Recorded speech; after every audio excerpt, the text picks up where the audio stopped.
Hello, friends. Welcome to Learning Sessions, and this is going to be the third session for the ABFM. So, do confirm the audio video quality at the earliest, and if you have not subscribed to the channel yet, do subscribe the channel. So, we have already covered the chapter number 1 from the module A, and today we are going to start with the second chapter that is related to the planning. So, please do confirm the audio video quality at the earliest so that we can proceed.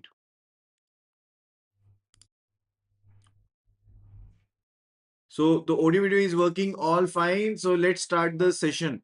And also, if you are having any doubts related to the previous session, do let me know. You can WhatsApp your queries at the number 83609 44207. The complete crash course is available.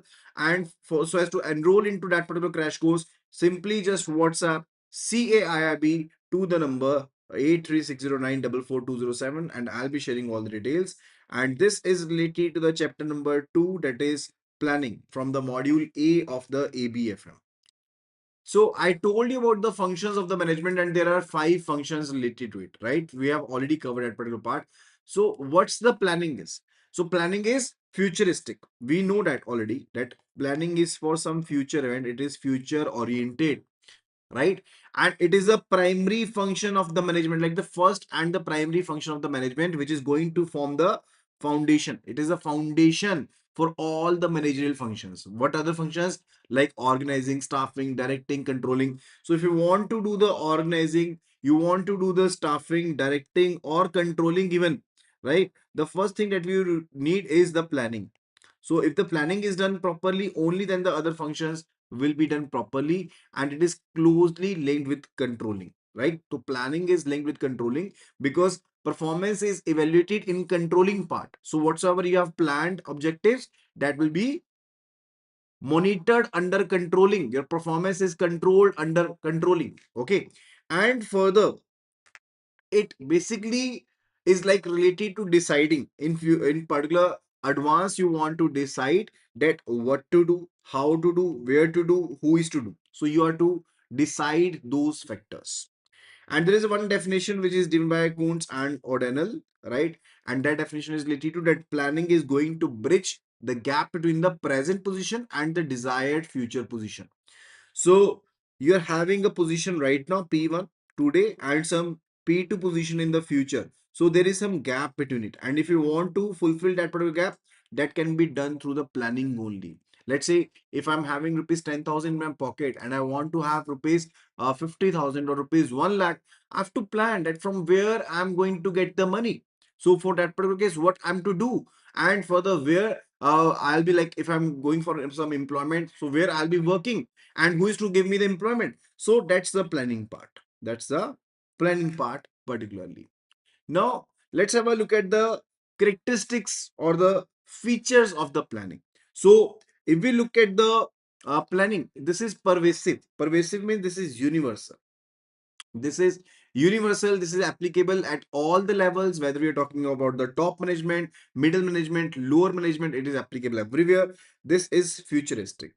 Like this is the planning is done for some few anticipated condition, for some future event. It is being done, and at the same time, this is goal oriented. The planning is goal oriented. Why goal oriented? Because we want to achieve something. We want to focus upon something. So it is goal oriented, right? And it's a continuous process.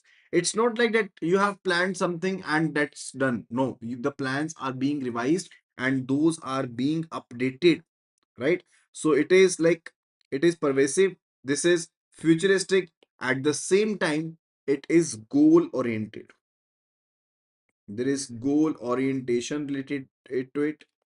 It is goal oriented, and further it is a very continuous process. Like it's not like one the planning is done and all done. It's never like that.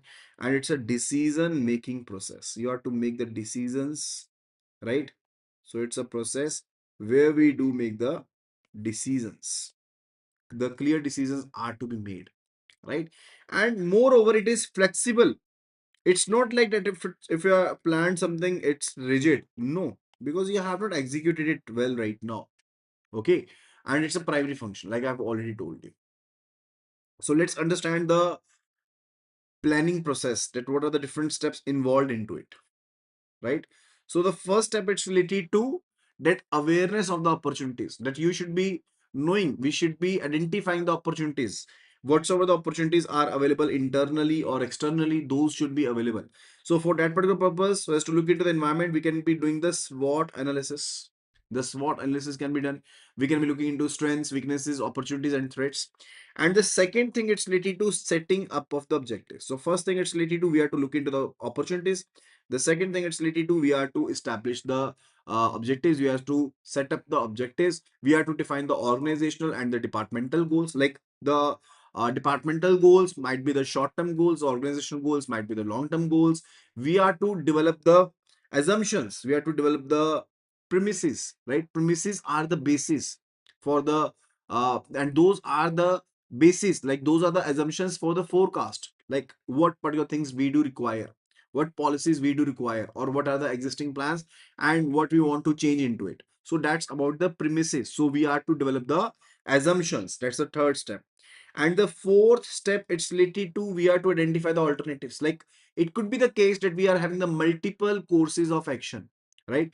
So we must be generating those all courses of actions which are viable, we are to look for the alternatives. And further, then we are to evaluate those alternatives and we are to select the best alternative. So we are to select the most feasible and effective plan, right? So that is to be done. And further, the sixth one is related to, we are I already told you it's about selecting the best feasible plan out of it. So we are to evaluate the alternatives, we are to select the best alternative, and then we should be implementing that particular plan. Then after that, the follow-up is to be done. Follow-up is to be done. The review is to be done. That we are to review that how was the performance, and we are to compare the actual results with the planned targets, right? So it's a 8-step journey. It's a 8-step journey. What was the first step? It was related to looking into the opportunities. The first thing was related to looking into opportunities. Once you have looked into the opportunities, then we were to set up the objectives, like the departmental objectives or the organizational objectives. Those must be set up.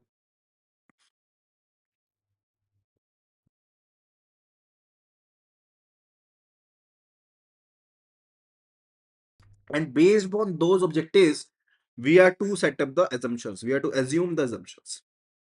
Like what are the different assumptions we are to assume,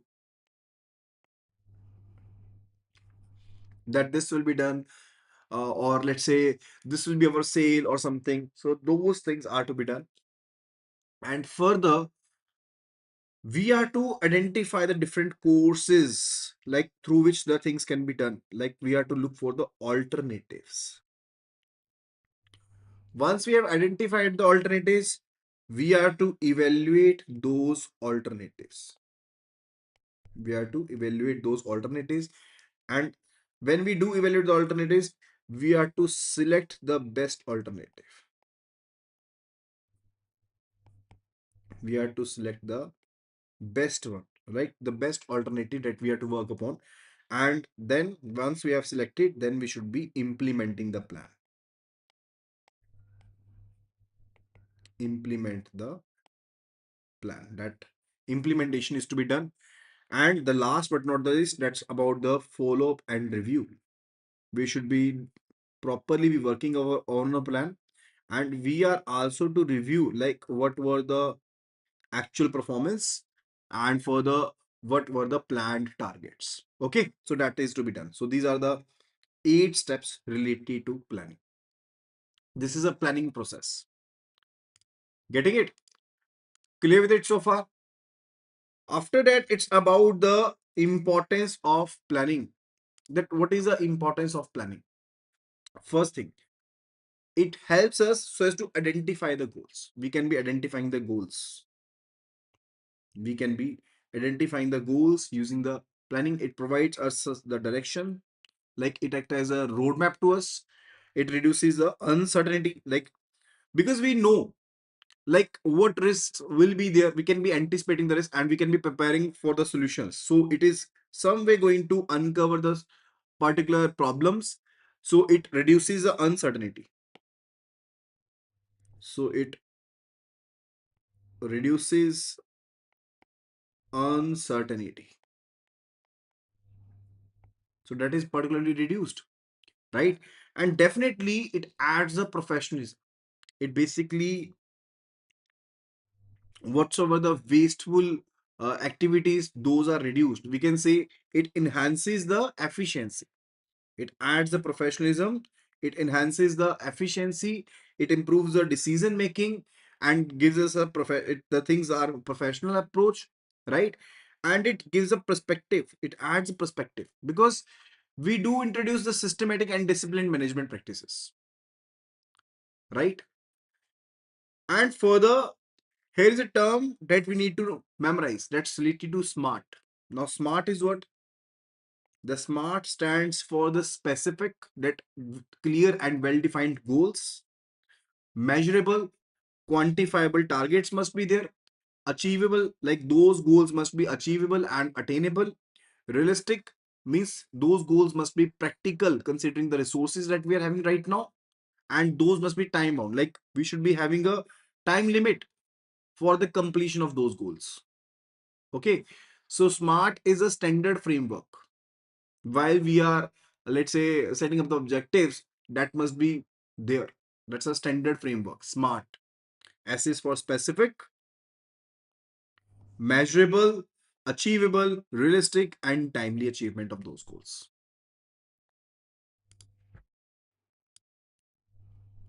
Okay, further after that, it's about the advantages of planning, that what are the different advantages of planning are there. Now definitely we can be coordinating well.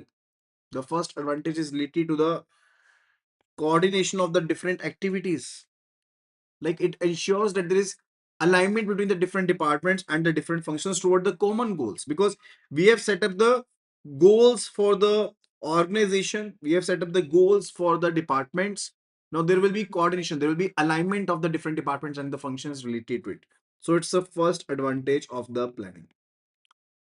The second one, it's related to that we are having the limited resources, but we are to use such resources in such a way that we can be meeting up our objectives, right? Because the scarce resources are there and we want to yield the maximum return.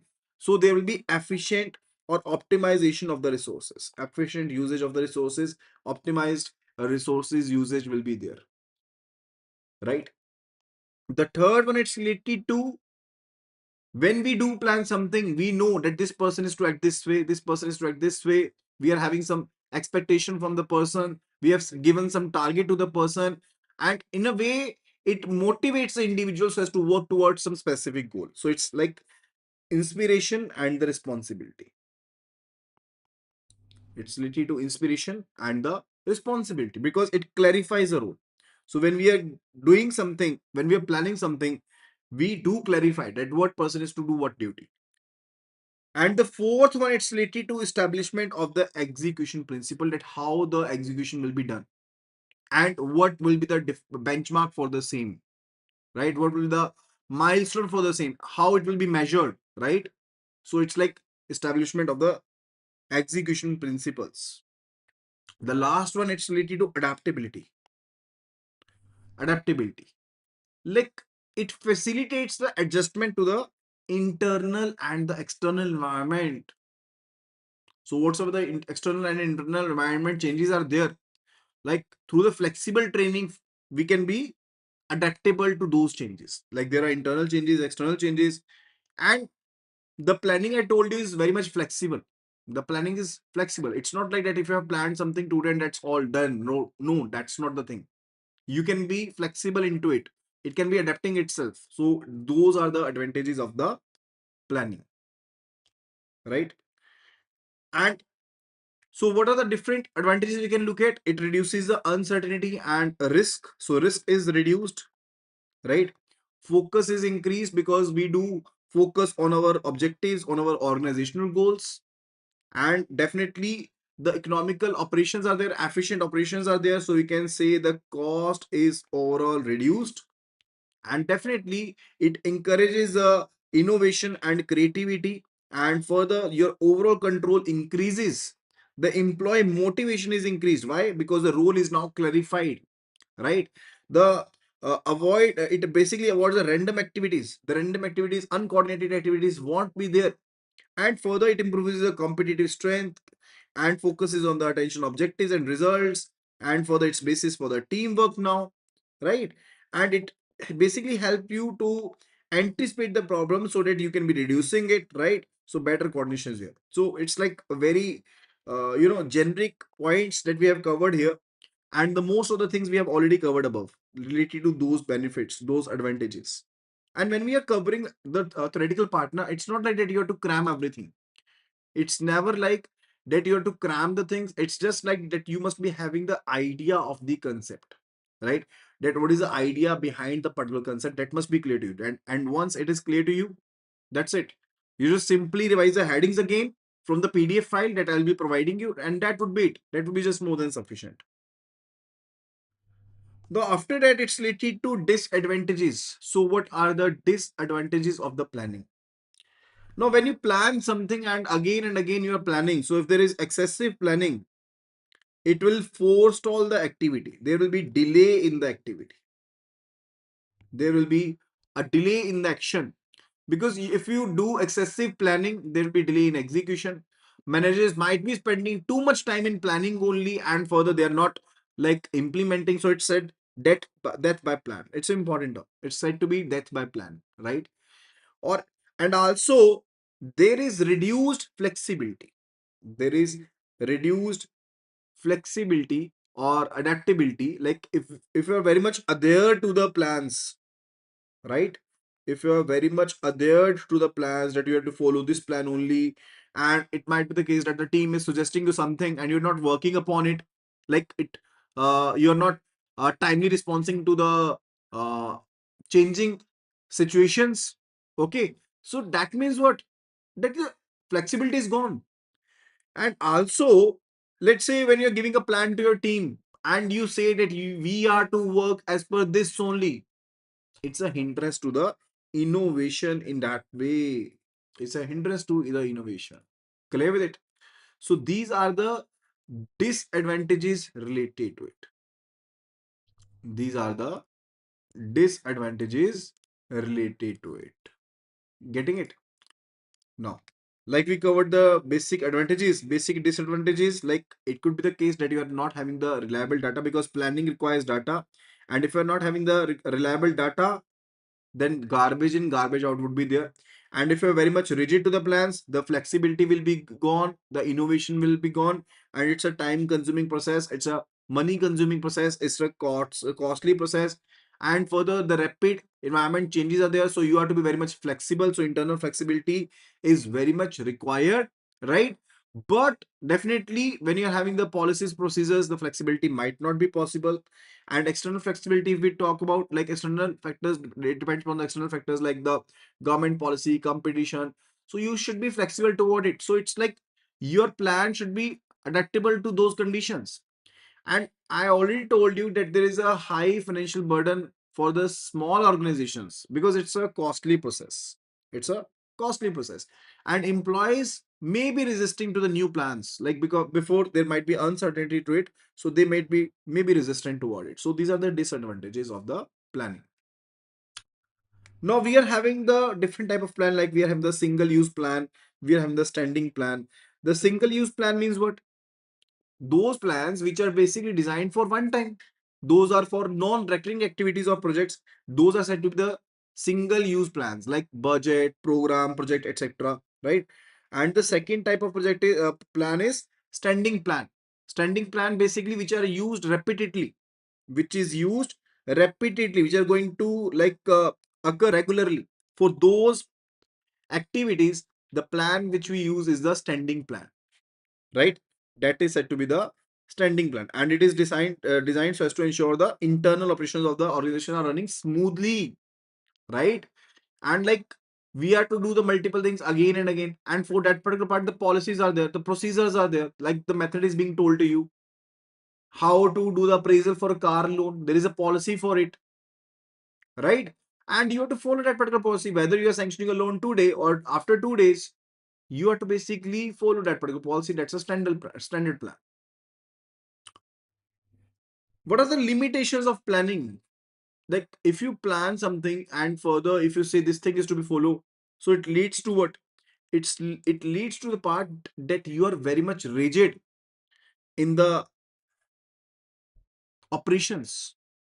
And it may be the case because you are just following the plan now. It may be the case that your plan is not dynamic, it's fixed, and you might be losing some uncertain event. You're not like working towards some uncertainty.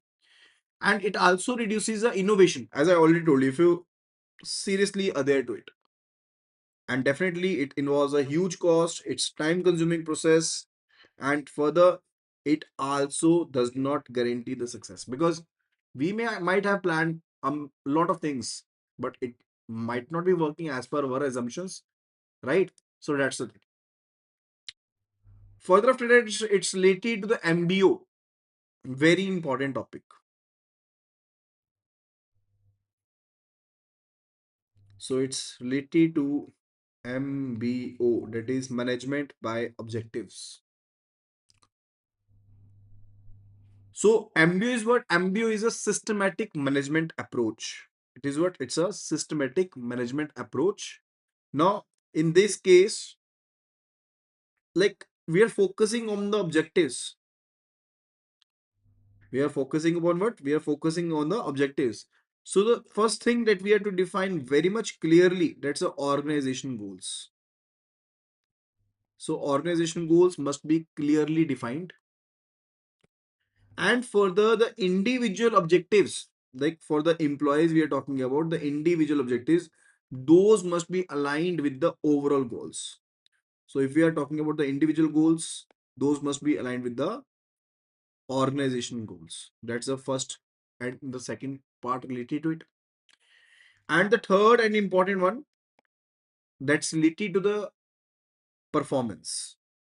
So the performance evaluation, we can say, the performance evaluation will be done upon the based upon the achievement of those objectives.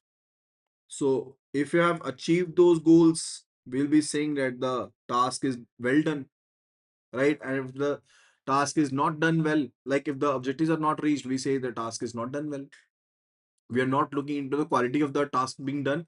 We are just looking at the objective is being followed or not. Like I gave you a target that you are to sanction a loan amount of rupees 1 crore this year, right? So even if you have sanctioned rupees 90 lakh loan, I will say no, it's not done. Right? It's not done enough. But I won't be looking into the quality aspect. Let's say if you have achieved like over successful, you were like you have already sanctioned 1.2 CR loan, and I'll be saying yes, the objective is reached. Whether the quality is very much poor, we won't be looking into it. That's the part related to it. Getting it? That is what? That is MBO. So there are three major factors. There are three major factors. One, it is that we are to set up the organization goals. Those must be clearly defined. The second part, the individual objectives must be aligning with the organizational objectives or organization overall goals. And further, the performance is evaluated based on the achievement of the particular objectives. Okay. So that was a part related to it. And further, what is the process related to it? The first thing first, that we are to establish the organization goal. We are to establish the organization goal. We are to communicate this to the employees about the goals and the priority. We are to encourage them so as to participate, and then we are to monitor their progress. And further, then the evaluation will be done that whether they were able to achieve those objectives. If yes, then award them, right? Or reward them. That would be it. So that's about the MBO. So how it is being done? That first of all, we do define the organizational objectives.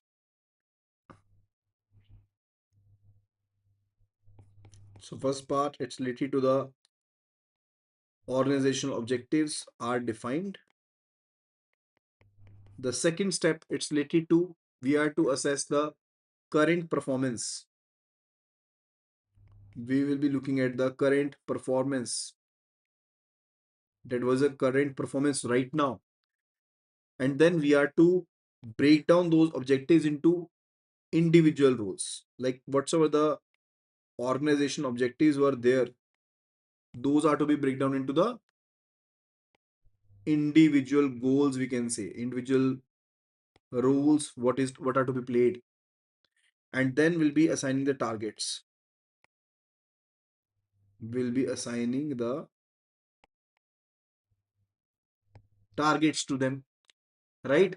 And then we have to define the action plan, that what action plan is to be followed by them, how they are to achieve those targets. We have to form the plans and the strategies for the same, right?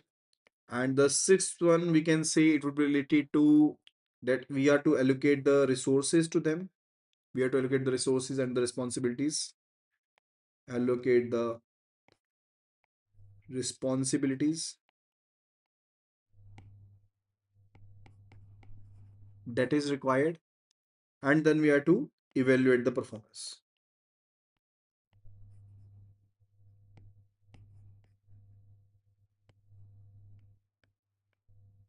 right? So that is about the MBO. Okay. So what are the advantages? First of all, it's about the teamwork. The first advantage we can say that there is teamwork because it is going to align all the employees toward the common organization goals, because we are to convert the individual goals to the organization goals. So it is going to align all the employees. So the teamwork would be there. And there is a clarity to the employees. That definitely the clarity would be there because it defines the role, responsibilities clearly. We know the employees do know what are the expectations from them. And the third one, it's about the empowerment. Like it basically increases the employee involvement, and they are having the sense of ownership that they have to do this thing, and for the objectives will be reached out, right? So there will be empowerment to the employees. And the fourth one, it's about the efficiency. Now the coordinated efforts will be there, so the efficiency will be improved. And the fifth one, it's about the customization. So objectives are basically set up based upon the individual capabilities and the roles. So it's like customization is there because the objectives are tailored to the individual capabilities, based upon their specialization, based upon their skills, based upon their qualifications and the career goals. Is that clear? So it's about the advantages of MBO. And what are the disadvantages? What are the disadvantages of MBO? There will be high pressure. Now employee will be feeling stressed because they are given with the measurable target. They are provided with the measurable target. So definitely there will be a stressed condition, like you have to achieve this particular target. And further, there is a impersonal approach. The second one, there is a impersonal approach. Like the personal development and the human aspect is ignored. We are just focusing upon what? We are just focusing upon reaching up the targets. That's it. And further, there might be lack of context. Like they do not, it does not consider the motivation, culture, resource constraint. It does not consider anything, right? And further, it is just focused on, it's just over focused, we can say. Excessive focus on the goals. Like if there is very much focus on the goals only, it's going to neglect the other organizational aspects. Those aspects won't be clear to them. So that's about the MBO, that is management by objectives. Disadvantages, clear with it? So these are the disadvantages related to it.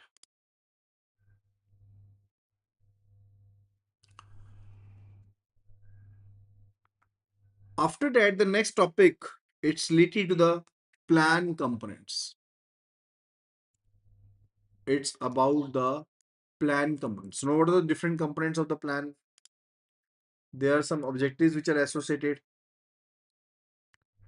Policy or review is to be done. So when we're talking about the plan components, the first one, it is about the objectives or goals. Like clearly defined target is there that is to be achieved, right? So clearly defined target, we can say. The second one, it's related to the general guidelines, that's related to policies, the general guidelines we are talking about, like based on that the decision making is to be done or action is to be executed. The third one, it's about the step by step instruction, we are talking about the procedures, the directions, the rules are to be followed so as to perform the tasks. And the fourth one, it's about the programs or method, like plan outlining activities, like detailed plans, sequence of actions that will be given. Budget and funding, like financial plans, which will be indicating that what resources are available and how those are to be utilized. That will be related to the budget. Time schedule is related to what? Like the timeline will be given or deadline will be given. That's related to the time schedule. And the core values, mission or vision is basically related to what is the organizational objective, philosophy, long-term direction. That's about it. And further, the SWOT analysis is like we are to look for our internal and external factors. That's strength, weaknesses, opportunities, and threats. And management is like just coordination, supervision, execution of the plan. That's the management. So these are the plan components. So we are having the objectives, the overall goals, because the plans are based on the objective or goals only. So for that particular purpose, after that, we are having the policies. Those are the guidelines. We have the procedures. That is a step-by-step instruction. We are having the programs, like that's a particular like telling you about what resources we are having, what is the sequence of action or something. Budget is like that, what are our financial resources and how we are to use it. Timeline is related to the basic, the timeline is related to the deadline in which the particular task is to be completed, and the core values, mission or vision is related to the organizational purpose, that what is the organizational purpose, what is the philosophy, what is the long term direction. SWOT analysis is related to evaluation of your uh, strength, weaknesses, which are internal, opportunities, threats, which are external. And the management is related to coordination, supervision, and execution. Okay. After that, it's related to the environmental analysis. Again, this is very much important. We have covered a part of it in the previous lecture also, but it's a whole new thing over here. Like we'll be covering it again. Okay. So the environmental analysis is like what? It's an examination. Like you want to examine the internal factors as well as the external factors. So there are two types of factors I have already told you, that the internal factors and external factors. Like internal factors, basically you do the SWOT analysis for external and internal factors. The SWOT is basically consisting of strength and weaknesses. Now, strength and weaknesses are the internal factors, and the opportunities, threats are the external factors. Okay. And further, if we look at the general environment, if we look at the general environment, we'll be saying it's a macro level. When we are talking about the general environment, we are considering the macro level, right? And when we are talking about the specific environment,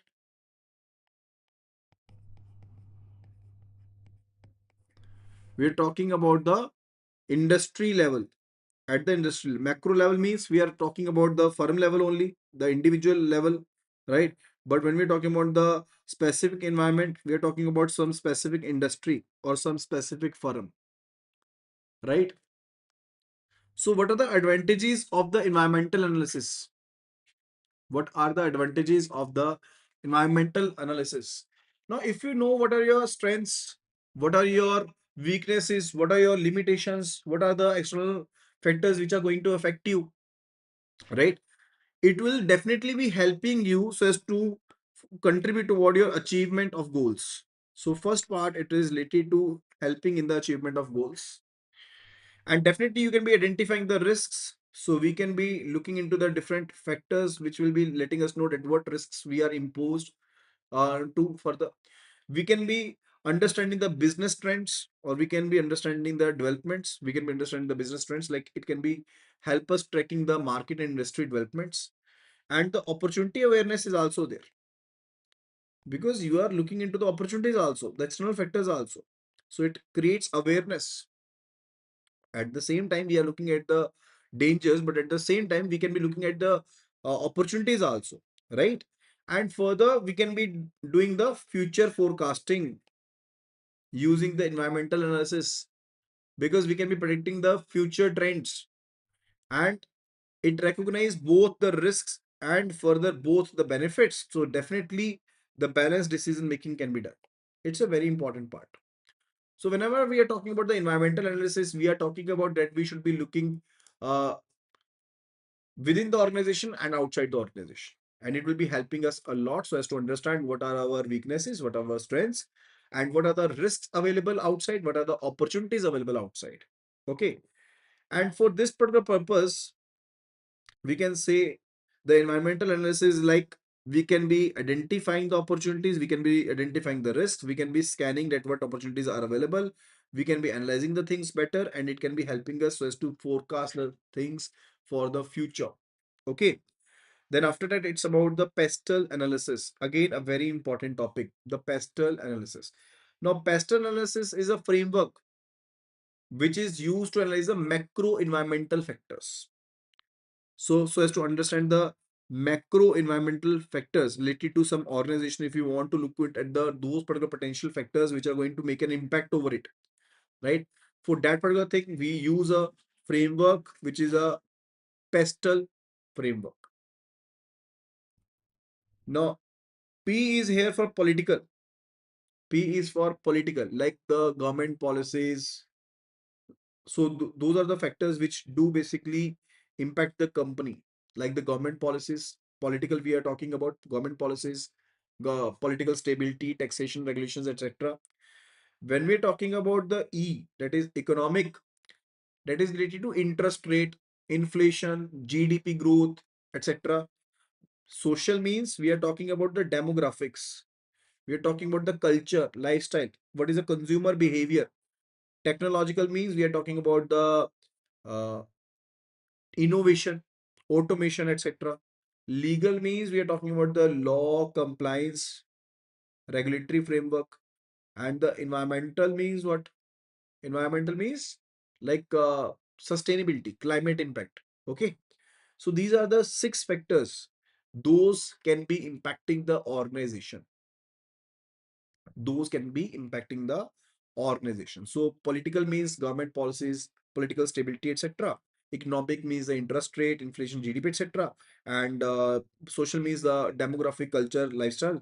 Technology means the innovation part will be going over there. Legal means the law action and the regulatory framework, compliance requirement, and the environmental means the climate impact or sustainability. Okay, so these may be having the positive impacts, or these may be having the negative impacts. So both can be there. It can be having the positive impact also or the negative impact also. Now, what are the steps which are involved for the pestle analysis? So for the each of the factor, we have to identify the relevance, that what is the relevance of this factor to our company. And based upon those relevance, we have to collect and categorize the data, right? And then we have to analyze the data so that we can be looking and further can be drawing the strategic conclusions based upon it. Okay. And what are the advantages? First of all, it is very much cost effective, requires very minimal financial investment, right? It's a very simple framework. It's very easy to understand, right? And deep understanding is that it is going to provide you with a comprehensive environmental insights. And further, it's kind of early warning system. We can say it as a early warning system. Now you may be knowing in advance like which factor is going to impact you. Like it is going to tell you about the external changes or risks. Okay. And also you can be identifying the opportunities out of it. You can be looking at the emerging opportunities through it. So these are the advantages of the pestle analysis. These are the advantages of the pestle analysis. Clear with it? Now, the factors I just told you, like the political factors, it's about what? It's about the political stability. Okay, it's about the government rules. It's about government is intervening into some of the sectors, or it may be the policy related to the taxation or something, right? So that's about the political factors. When we're talking about the economic factors, it's about the interest rate, inflation, GDP, etc. Right? The macroeconomic factors will be having the short term and the long term effects. Macroeconomic means in the single economy when we're talking about, like we are when we're talking about the complete economy itself, right? So that is going to make an impact. Like the interest rate is going to make an impact related to the borrowing and lending part. Inflation is going to impact your purchasing power, right? And GDP is going to have an overall impact upon you. Unemployment, like, and the availability of the critical labor will be reducing the labor cost or something. So these are the different factors. Like these are the economic factors. And the third one, it's about the socio-culture factors. Socio-culture, like first of all, it's about the demographic. These vary from country to country definitely, but first of all, it's like the demographic. Demographic, like what is the population, what is the income level, what is their age, gender, etc. And also the cultural influences it will be telling us about. Cultural belief, what are the cultural belief, what are their lifestyle, right? And also the consumer behavior, like what is the consumer behavior and what are their demands, right? So that basically vary from territory to territory, from one geography to another geography, it will be varying. And further, it's a very important factor. There is a tech factor, technology factor. Like if you're having the very poor technology, then definitely a poor production will be there. Now it will be telling you about the innovations, that how, and definitely if you innovate yourself, it is going to reduce the overall cost. Communication cost will be reduced, operational cost will be reduced. And if you're working toward the automation, right, definitely you can be doing the tedious tasks very easily, right? And also you can be providing a very effective service to the customer. Okay. Then the environmental factors, it was like what? It's related to sustainability. We are talking about that we are to reduce the carbon footprint, right? Online services can be provided. So that's a part related to it. And further legal factors, like it's related to compliance with the rules and regulations. It's about following the labor laws, cost of compliance, penalties for non-compliance. That's all about it. So that's a pestle analysis, we can say. It's a complete pestle analysis. So these were the six factors. P is for political. E is for what? Do answer at the earliest. P is for what? P is for political. E is for economic. It is for economic. And S is for social. Pestle, right? T is for technological. Technological. And again, then it is L, that is for legal. And E is for environmental. So these are the six factors related to the pestle. Then the next topic after that, it's related to the internal environmental analysis. If you have understood the part so far, do confirm at the earliest so that we can proceed. Very important chapter in module A. It's about the internal environment analysis. Now, internal environment analysis is like we are to evaluate the factors which are within the organization, right? The first one, it's about the physical resources, like what plant, machinery, technology you're having, infrastructure you're having.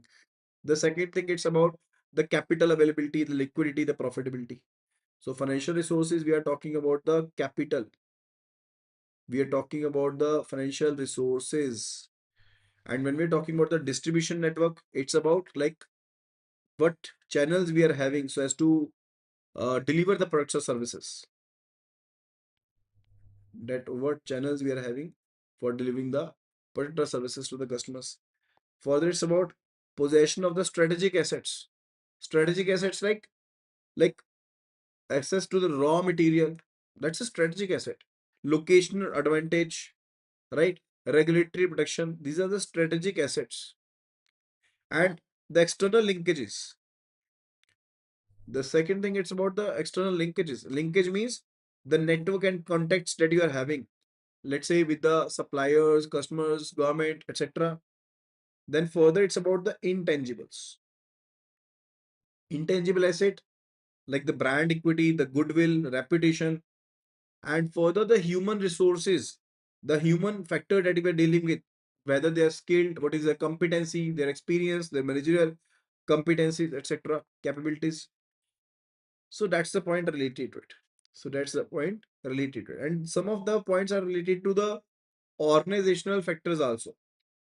Like at the organizational level also,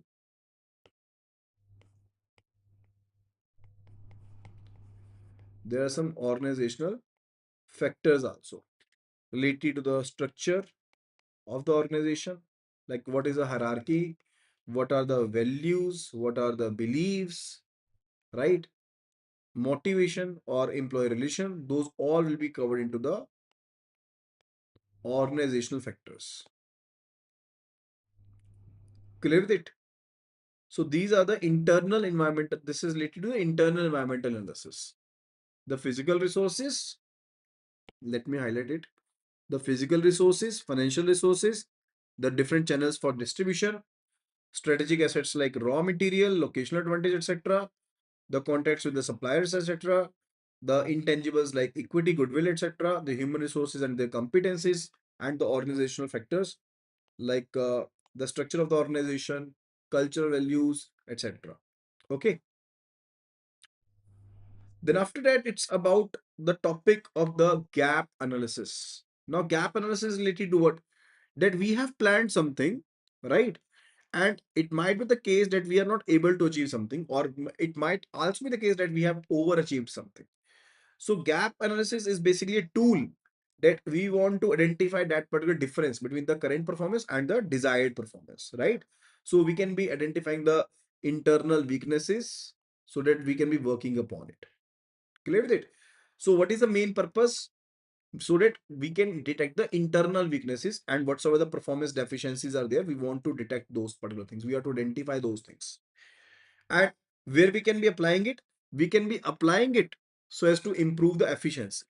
Like if we want to improve the efficiency, overall efficiency, we can be using it for that. Like we can be using it for the strategy evaluation. Like if we want to evaluate our strategy, we want to ensure that the employees are understanding that particular part, the organization strategy. We can also be linking the gap analysis with the SWOT analysis. Now, SWOT analysis is like looking into internal and external factors. And this gap analysis is going to complement the SWOT analysis because we can be integrating the internal gaps with the external opportunities and the threats. So, whatsoever the internal gaps is there, because we can be identifying the internal gaps, like the whatsoever the internal gap is there. And once we know the internal gaps, we can be link it with the external opportunities and threats. So we can be linking it with the external opportunities and threats. And once you link it with the external opportunities or threats, you can be working upon it so that whatsoever the gap was there, you can be trying to like fill up that particular gap. Okay, that's a part.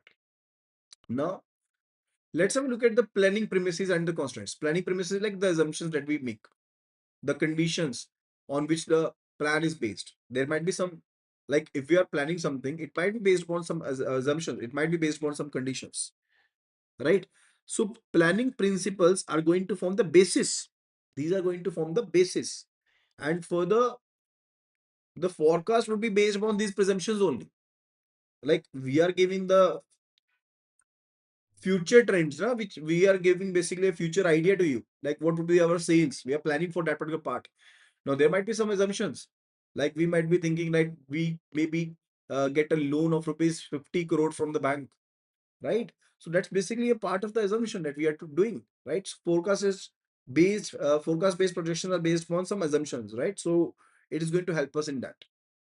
Like if you look at the population trends, political stability you are assuming, or let's say economic conditions you are assuming. So that's about it. And what are the different constraints into it? The constraint that's a we can say that's available to it. It's like the first of all resource scarcity. Resources are very much limited. So if we look at the constraints, the first thing we can say it's related to the limited resources are there, right? And definitely it could be the case that the regulatory restrictions are there. Like let's say the government imposed some restrictions, the regulatory restrictions are being imposed, right? Or let's say it could be related to the competition in the market. If there is much more competition available in the market. Okay. So that's the part related to it. I hope you have understood the part. Further, it's related to evaluation of the alternative courses of action. Alternate courses of action. Like when you have to evaluate the alternate courses of action, the multiple alternatives were available to you. You have to evaluate. Means you are looking for the most viable part. First of all, we are looking for the most viable plan, which is viable. We can be executing that, which seems realistic. At the same time, it must be profitable. It should be realistic, and at the same time, it should be profitable, right? It should be achievable. It should be achievable, right? So you're comparing the multiple alternatives. So you're having a predefined criteria that we want this profit, we want like this thing, right? And against that particular criteria, you want to match the best part, the best plan, we can say, the best alternative. So that would be it. And what is the criteria for evaluating the alternative? Like definitely we will be looking into the cost of it, the profitability, the break-even point. The lower is the break-even point, definitely the better it is. We'll be considering the market factors also, like the sales potential, competitive reaction, etc. Right? We'll be looking into the plans which are aligning with the overall objectives. Right? We will also be looking into the internal capabilities and the limitations, and also at the same time the external opportunities which are available. And we'll also be looking at that whether we will be able to execute this plan within time or no. Let's say we are having a plan where we'll be getting so many things, but it is like, let's say we can be achieving that in 40 years. What's the benefit of it if we're not able to achieve it in time? So we should be looking at the suitability of the implementation period also. Then it's about the intuition about the process. Like the management must be having the intuition based on their experience, based on their judgments, right? So that's about it. So after that thing that you finalize a plan, you finalize a plan. Like you have already selected the actionable plan. That's the finalization of the plan. Okay. Now after that, you are to look into that what tasks are to be performed. What tasks are to be performed, and who is going to perform this particular task, and how this activity is going to take place, how much time it will take, and where it will be performed, and further how it will be completed. What is the time frame when it will be completed? So all these things we are to look for it. That's basically the finalization of the plan. Very easy step. Then it's related to contingency planning. Again, very important. Now, contingency is something like we are to prepare an alternative plan. Like if there any unexpected event is there or any deviation is there. We were thinking the projectiles will go like this, but it's not working like this. The COVID came, the Iran USA war came, right? Now you must be planning for the alternatives. Like in the case of the contingency, when there is any undesirable or unexpected event is there, so that the business continuity can be ensured even under the uncertain conditions. So we are to examine the critical risks. We should be having some backup strategy. We should be allocating the emergency resources toward it, and the continuous monitoring is to be done. And the continuous monitoring is to be done. That's about the planning part so far, right? So the next part we'll be covering in the next video. So if you have liked the content so far, do rate this video out of 10, and make sure that if you have liked the content, so as to like and share this video with your friends and colleagues, right? So that will be all. And the complete crash course for the CAIB is available. Just simply do WhatsApp CAIB to the number 83609 44207, and I'll be sharing all the details with you. Thank you so much and see you again in the next video.